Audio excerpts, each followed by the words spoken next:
ayoko yung fake news na ikinalat ng ano dito eh, ng House of Representatives today. No, meron kasi silang tawag dito, may sinabi sila sa isang press con na palyado talaga, as in sobrang palyado. Oh, kikita pa pala dito yung libro na pinag-referan ko. Kasi mga kotsero, ito kasing mga hello. Ayan. Ayan. Ito kasing mga nasa House of Representatives, meron silang sinabi kanina. Ito yung sinabi. Wala pa ba? Wala pa nga. Ito yung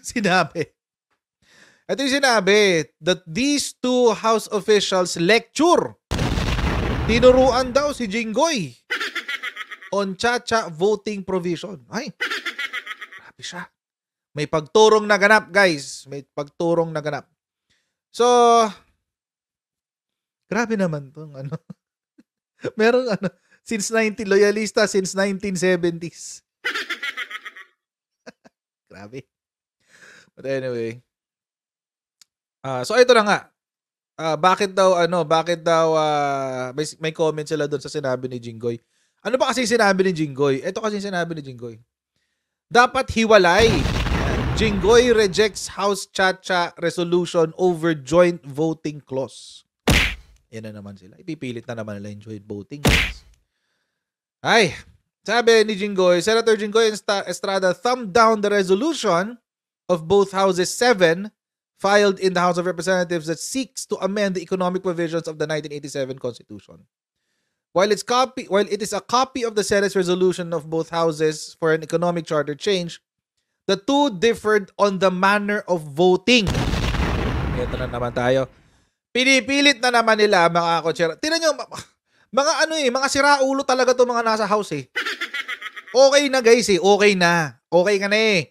Economic provisions na, ayan na, okay na. Okay na, planchado na. Maayos na eh. Oh, tapos ipipilit nyo na, kung ano yung gilagay nyo sa People's Initiative, isisingit nyo na naman. Mga hayop talaga to mga nasa lower house oh. Okay na eh. Okay na. Planchado na. Napag-usapan na. Nagkaroon na ng ceasefire, etc. Isiningit na naman. Ang kukulit nyo.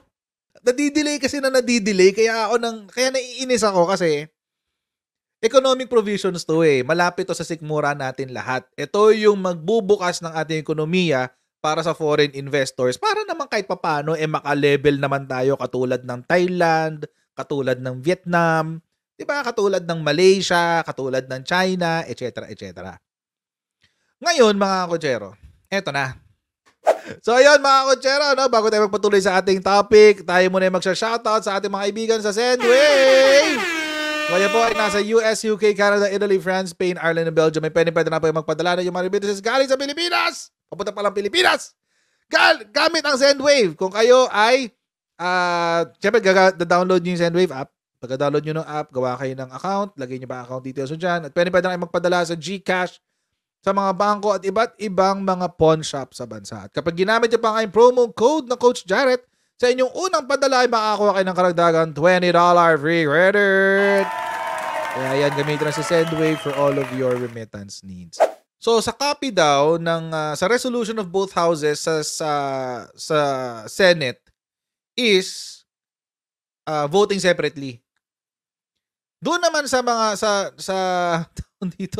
sa version naman ng tawag dito ng lower house, voting jointly.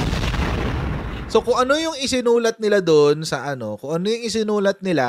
doon sa People's Initiative, pinipilit na naman nila. So ngayon mga kotsero, now I'm even more convinced na wala na talagang duda na ang People's Initiative ay nanggaling talaga sa lower house. Hanggang ngayon, pinipilit nila eh. Hanggang ngayon eh. Tapos na. Huwag mong ipilit na magaling si Martin Romualdez dito. Walang maikinig sa'yo. Huwag mo ikampanya dito yan. May mangilan-ngilan siguro, pero ako I'm not convinced. But anyway, so ito na nga. So itong mga taga-lower house, sabi, itong dalawang to, yung dalawang yun. Ito syempre, ito bida-bida ngayon to eh. Ito yung pumalit kay GMA, si Aurelio Gonzales ba yun? Aurelio Gonzales. Ayan. Aurelio Gonzales. Yan. Tsaka to Tingog Party List. Syempre, Tingog. Anyway. Ito sinabi nila. Ito yung sinabi ng lower house. Dahil doon nagsalita si Jinggoy tungkol doon sa RBH 6, dapat daw hiwalay. Ang sinabi ng ng etong dalawang to, voting separately, dinagdag po yun ng Senado. Kung anong nakasulat sa saligang batas. Tayo po, we stand with what is written in the Constitution, sinabi niya. Okay. Ngayon, sabi nila, i-remind ko lang na ang RBH 7 House of Representatives very faithful po sa wording ng Constitution. Okay, ito ngayon ang tanong ko dito sa dalawang kongresista na to. Faithful kayo sa wording, pero are you faithful to the intent of the wording of the Constitution? Are you faithful to the intent, yung intensyon ng Constitution diyan sa Article 17 na yan? I doubt.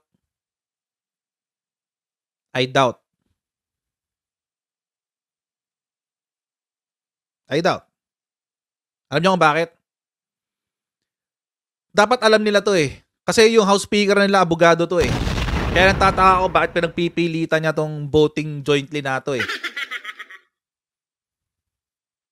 Kasi kaya nilabas ko tong libro ko. Napakakapal nung libro na to, sinasampal sa ulo namin. Pinupukpok sa amin to. Tawag dito. Ano ba? Ayan. The 1987 Constitution of the Republic of the Philippines. Ayan. Ayan, yan libro na yan. Yan. Pinupukpok sa amin to. Okay. Yan yung gaano kakapal to. Nakikita niya. Kalahati ng mukha ko yan. Anyway. Ang kapal na ito, langya. Tapos babasahin namin to isang sem lang. Sakit sa ulo, guys. Ay, nako. Ito ngayon. Amendments. Ay, di naman. Ba't ganun? Anyway. Proposal of amendments. The 1935 and the 1987 methods. Constitution to Ayan, Constitution to. Commentary sa Constitution. Ang sumulat nito pala, by the way, is si S.J. Bernas. Siya po ang isa sa mga framers ng Constitution natin ngayon. Ibig sabihin, mga kotsero, kasama siya noong 1987. Naggumawa nito. Take note, kasama siya sa mga gumawa nito ng 1987 Constitution. So kung sino man na nakakaalam ng intensyon ng Constitution, one of them would be S.J. Bernas. Kasi kasama siya dun eh. Basa. S.J. Bernas nga, Rick. S.J. Bernas. Okay. At ang sabi niya, Proposal of Amendments, the 1935 and 1987 methods. Sabi, because the 1987 Constitution, like the 1935 and 73, is of the rigid type, there is in it a prescribed method of enacting constitutional change different from the method of enacting ordinary legislation. So magkaiba raw yung kung paano magsulat ng batas tsaka kung paano magbago ng 1987 Constitution. Ngayon diretso tayo dun sa pinagpipilitan itong mga mokong dito sa lower house. Ngayon ganito. Under the 1987 Constitution, the provision simply reads, any amendment to or revision of this Constitution may be proposed by the Congress upon a vote of 3/4 of all its members or a constitutional convention. The provision says nothing about a joint session. Yun. Wala raw sinabi tungkol dun sa joint session. The provision thus raises two questions. But dahil medyo malabo nga eh. Hindi nga naman kasi nakasulat dito kung jointly o separately. Diba? Diba? Hindi nga naman kasi nakasulat dito kung jointly o separately, sabi doon sa sabi ni Father Bernas. So, may dalawang questions. Ano ngayon yung questions? Number 1, must Congress assemble in a joint session before it can propose amendments or call a constitutional session? A convention. Sabi niya. Or, alternately, may the two houses as they are, where they are, propose amendments or call a constitutional convention by a vote of 3/4 of their respective membership. So, kung sisimplihan natin yung tanong ni Father Bernas, ganito lang yan. Dapat ba magsama-sama sila jointly? Yung both houses of Congress jointly? O separately? Magbobotohan sila separately? Ayun. Eto ngayon, ang sagot. Since nothing is said about a joint session, it is submitted that each house may separately formulate amendments by a vote of 3/4 of all its members. Ibig sabihin, magbobotohan sila separately among their members. Yun ang intention ng Constitution. Bakit nyo binabalahura yung intent ng Constitution? Ang tigas ng mukha talaga nitong lower house eh. Okay na sana eh. Okay na. Okay na sana. Okay na sana eh. Diyos ko. It is also submitted. Ito sa pinaka ano yan. Sa mga may libro nito, 2009 edition, 1987 Constitution of the Republic of the Philippines, a commentary, S.J. Bernas, page 1349. Page 1349. Grabe, hindi ako makapaniwalang pinagdaanan ko to ng isang semester. Anyway. Eto pa sabi, it is also submitted, however, that what is essential, kung ano daw yung mahalaga, yung importanteng mahalaga, is that both houses vote separately.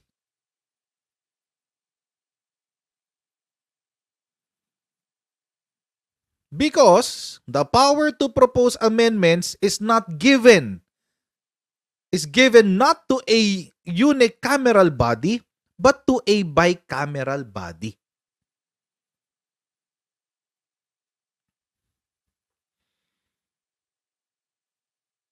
Ay, tayo yung sinabi. Ang linaw eh.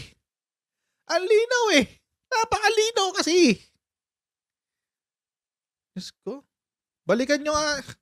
Ang kukulit nyo. Diyan sa lower house. Kayo, alam nyo, kayo na lang yung makulit. Sinabi na ni PBBM, Senate ang magte-take ng lead.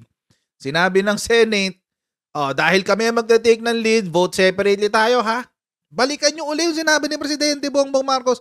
The Senate will take the lead. Anong sinabi ng Constitution? Ano yung intent ng pagkakasulat ng Constitution? The power to propose amendments is given not to a unicameral body but to a bicameral body. O di separately.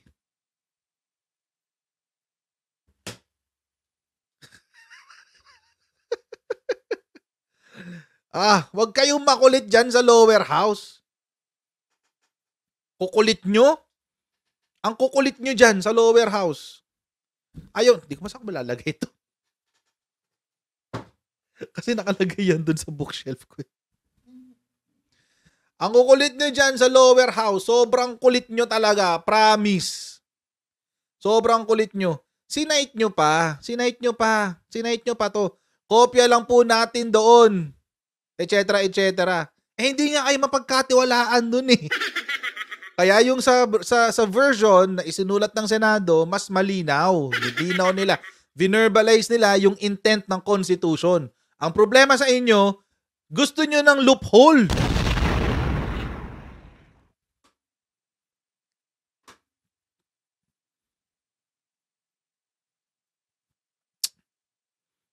Diyos ko. Kung sa inyo. Basta malinaw yung tinuturo sa amin. Ewan ko dyan sa Kongreso, ba't ginugulo nyo? Sa lower house, lalo. Diyos ko, ay talaga.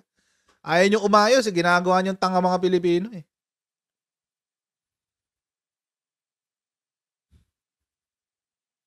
Ay, nako.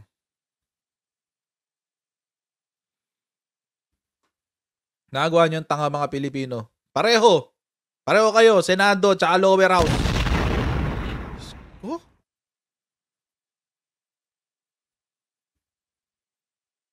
Nakakairita. Medyo na-trigger lang ako kanina nung nabasa ko tong article na to.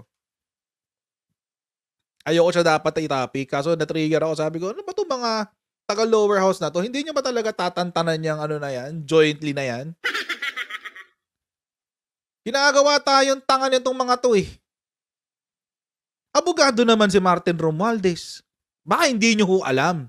Baka lang hindi nyo ho alam. Habang naka-exile po ang Bongbong Marcos, ang Apo Lakay, ang Imelda Marcos, ang Amy Marcos, ang Irene Marcos. Habang naka-exile sila, etong Romualdez nagtatapos ng law school. Baka lang hindi nyo alam. Nakapag-bar pa siya dito sa Pilipinas. Nakapag-aral sa Harvard, nakapag-aral sa UP Law, nakapag-bar. Nagtutuloy-tuloy ang buhay nila. Kaya kung para sa inyo, ang bagong loyalista ay mga taong sumusuporta din kay Martin Romualdez at kay Lisa Marcos, sorry na lang. Wag na ako. Wag niyo ako isama. Kayo na lang. Kanya na kayo damay dyan. Yan na yung ginagawa. Abogado siya, alam niya yan eh. Tinuro naman sa kanila yan. Hindi naman nagbago yung 1987 Constitution simula 1987 eh. Tapos ngayon, gagawa ng loophole. Tigilan ako. Wag ako. Utuin nyo na lang yung mga kaya nyong utuin. Wag lang ako.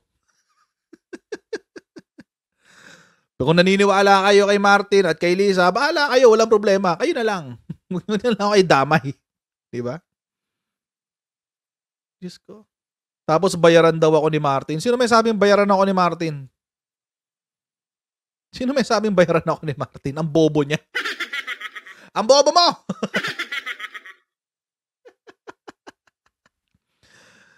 Anong Sara? Wala akong kinakampihan sa kanilang lahat. Pare-pareho lang silang lahat.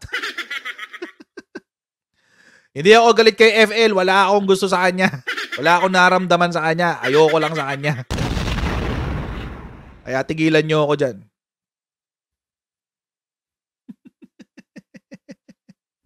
Ba't nanonood ka dito? Nanonood ka pala sa bayaran eh. Bobo.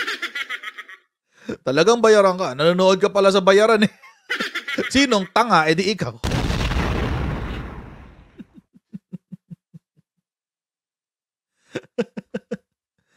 Ay, nako. Tigilan nyo ako dyan sa Martin, Lisa nyo ah. Kayo na lang. Anyway.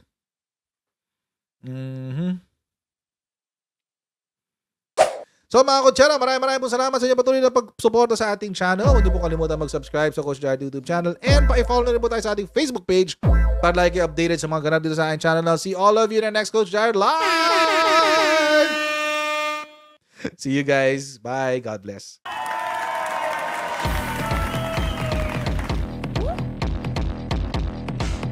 Pag ganun, huwag natin gawing tanga mga Pilipino. Mas maganda kasi nasa lugar ka ng tama kaysa yung pinipilit mo yung pagkakamali.